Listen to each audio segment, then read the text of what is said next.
नमस्ते, प्रणाम, जय श्री राम। आप सबके स्वागत बा हमारे यूट्यूब चैनल पे और फेसबुक पेज पे।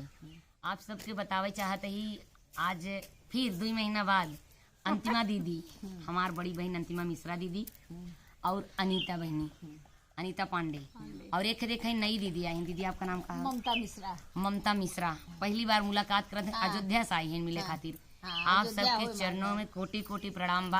आप सब ऐसे ही प्यार आशीर्वाद बनाए रहें कि ऐसे ही पहचान बढ़ाए रहें। अनीता दीदी फरमाइश पे द्वार पूजा गीत जात बा। हाँ मैं आप सब आपन प्यार आशीर्वाद दी। अपनी